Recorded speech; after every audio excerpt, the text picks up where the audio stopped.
Okay, in the last video, we looked at how we can access our database and get some posts out of our database and list them on the page. So the next thing we're going to look at is how we can create a new post. Now, I'm just going to put this form on this page here just to keep things simple. But the first thing we need to do is create a new route for posting our new posts to the application. So over in our code under the web routes, so that's under routes web, we currently have our get route here. Now let's create a new route. I'm going to say route, and this time we're going to listen for a post request rather than a get request. And we're going to listen for the post request on /posts. And we're going to route this to our post controller, just like we did above. And this time we're going to create a new method on that controller called store. So any post request coming into /posts, we want you to go to our post controller and we want you to go to store. Let's just quickly skeleton out that method. So in our post controller, that's under app HTTP controllers. We're going to go public function, and we call this one store. Now again, you can call these methods whatever you want, but Laravel has a standard, and you'll find this in most Laravel projects, that when you're saving data, you tend to call that method store. So I would stick to this convention, but you can name it whatever you want. So that's our store method skeleton out. Now let's jump back over to our view. Now let's create the form so we can post over a new post title. So over in our post.play.php file, and that's in the resources views posts. Now we're going to come down here to the bottom of our loop, and let's just create a new form. And this is just basic HTML now. So we're just going to create a form method.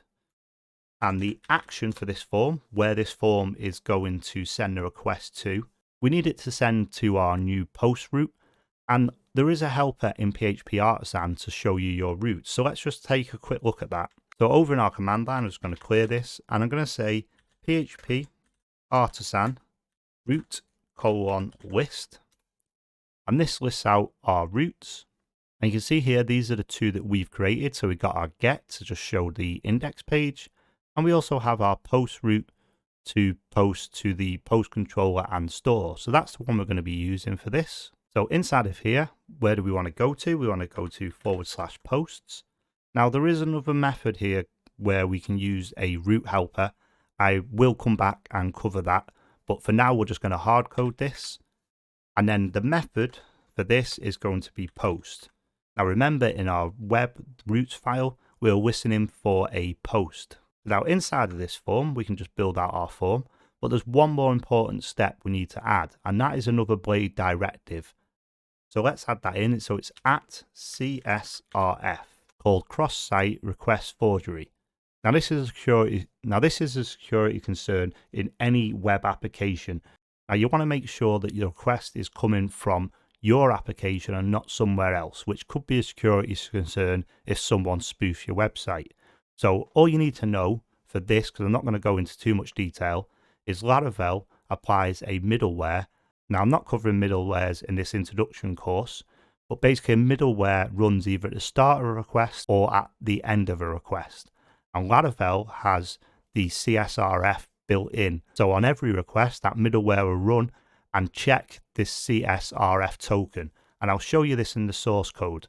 So what this directive does, it generates a random token, and then Laravel will automatically check that token for you. And if it doesn't match, it won't carry on with the request. That's just an important security feature built into Laravel, and it's very handy to use because it's already built in there for you. So just remember, any of your form requests, you need to add this CSRF blade directive. So let's build out the rest of our form. So I'm just going to create a basic label here, and this is going to be called title for our post title. And I'm just going to say this is for title. Then let's create our input box. So we want to create a input, and again, this is just all basic HTML that you should already know. It's going to be a type of text. Now we need to give this a name, and this is the name that's going to be passed over to our post controller, so then we can access the value of this. I'm just going to say title. Now there is an extra helper called old, and I'm going to implement this now. Now what this does is, if there's any issue with the form in terms of validation, it'll send the old value back to the form, so the user doesn't have to type it out again. In here, I'm going to do value, I'm going to open up our double curly braces, and we're going to use that old helper method, and we want to get the old title. So if there is something in that old array, it will populate that field for us. Now this is just a user experience thing. So if the user submits a form and it doesn't work for any reason and they get sent back to this page, they don't have to type out the value again, because it'll populate the default value with what they inputted in their last request. And then finally, let's just add a button to this. And this button is going to have a type of submit. And then let's just say save post for the button. So let's just check this form out in the browser. So let's just refresh on our page. You can see there we have our title and save post. So if we did submit this form now, it'll just return us a blank page because we don't have anything in our post store method. So over in our post store method, let's start building this out. So the first thing we need to do is pull the request into our store method. Now, if you remember correctly, when Laravel created this post controller up the top here, it already brought in our HTTP request object. So all we need to do now is just type in request and then what variable we want to store that request in. So I'm just going to call it request. And what's happening here, this is called dependency injection. Now I'm not going to go over dependency injection in this introduction course, but just know Laravel will see this request type hint here, and it knows from here that we're after an instance of the Illuminate HTTP request, and it'll automatically pass that into the function for us through dependency injection. So that just means that we don't have to pass this in. Laravel will do that automatically for us. So what we're going to do now, we're just going to call the die and dump method, which is just dd, and we're going to die and dump on that request. So let's just save this and jump back over to our browser. And then in here, let's create a new post, and then let's save post.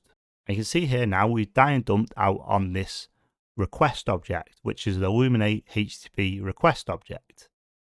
And then this is all the requests that came into our application. So you can see here we're going to /posts, we're sending a post request. So this is how the router works out where to send it to. So it's seen that it's a post, it's looked in our routes file for / on a route of post, and it's sent it onto our controller. But the main thing we want to look at here is the request.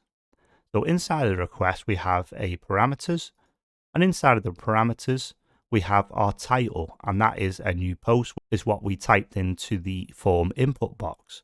And you notice here, there's also underscore token and this random string.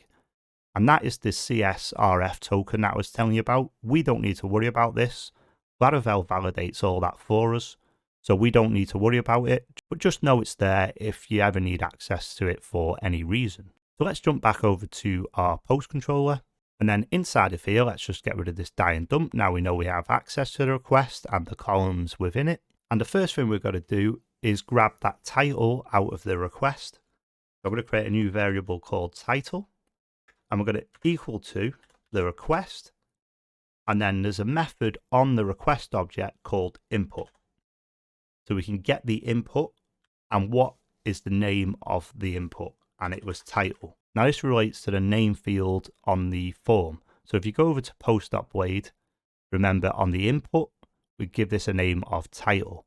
So if we give this a name of title2, over in our post controller, we'd want to get the input for title2. So that's how that works. So let me just delete the 2 from there and from there. We'll just keep that as it is for now. So we're getting the title that was passed in a request. And if you remember on the die and dump, we could see that. And the next thing that we want to do then is then save this to the database.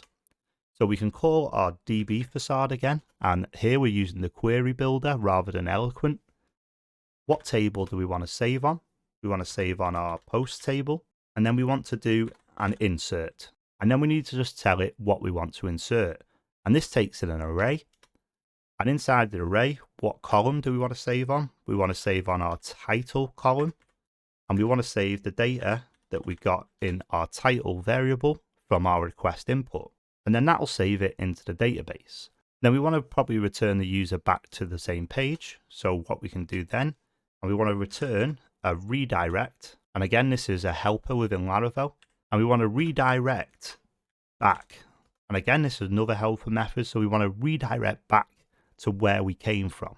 So now let's save this and let's try this out in the browser. Let's go back to our post page, and then inside of title, let's say a new post, and click Save Post. We've now saved a new post.